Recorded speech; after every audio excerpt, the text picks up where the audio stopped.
Bismillahirrahmanirrahim. Assalamualaikum warahmatullahi wabarakatuh.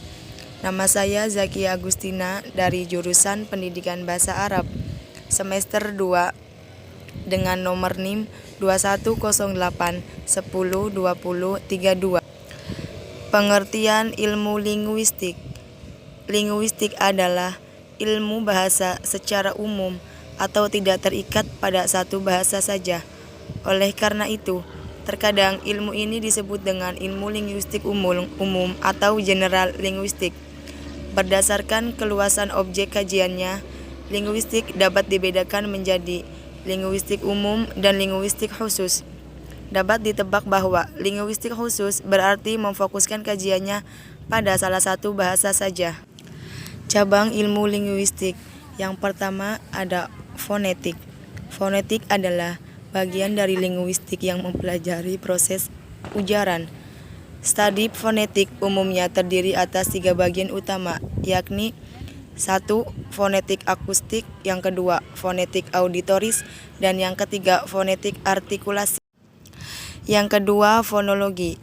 Fonologi adalah bidang linguistik yang mempelajari fungsi bunyi untuk membedakan atau mengidentifikasi kata. Yang ketiga, morfologi. Morfologi adalah cabang linguistik yang menganalisis struktur, bentuk, dan pembentukan serta klasifikasi kata.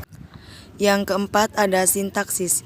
Jika morfologi membicarakan struktur internal kata, maka sintaksis membicarakan kata dalam hubungannya dengan kata-kata lain atau unsur-unsur lain sebagai suatu satuan ajaran atau mudahnya dalam suatu kalimat.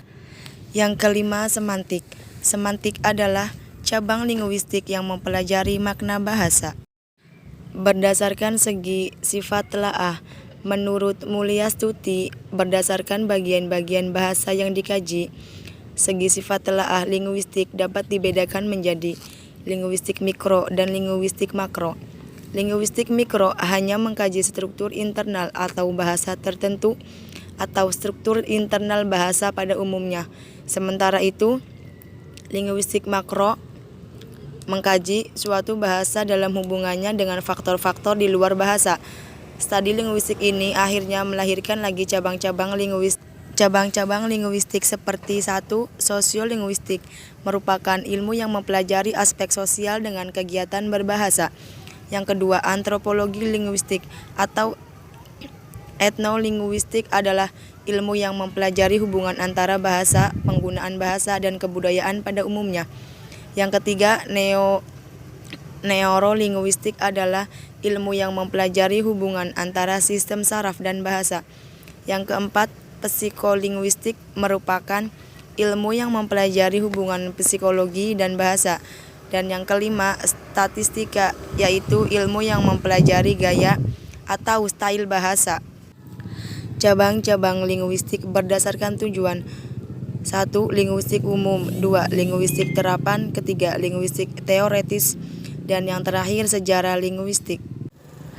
Linguistik berdasarkan aspek. Pendekatan objek. 1. Linguistik deskriptif. 2. Linguistik sinkronis. 3. Linguistik diakronis. 4. Linguistik historis komparatif. Dan yang kelima, linguistik kontrastif. Aliran linguistik. Sejarah linguistik telah melahirkan berbagai aliran-aliran linguistik yang pada akhirnya mempengaruhi pengajaran dan penelitian bahasa secara umum. Masing-masing aliran tersebut memiliki pandangan yang berbeda-beda mengenai bahasa sehingga melahirkan berbagai teori dan metode tata bahasa yang berbeda pula. Aliran linguistik dibagi menjadi 2. Yang pertama, linguistik tradisional, dan yang kedua, linguistik struktural. Sekian dari saya, kurang lebihnya mohon maaf. Wassalamualaikum warahmatullahi wabarakatuh.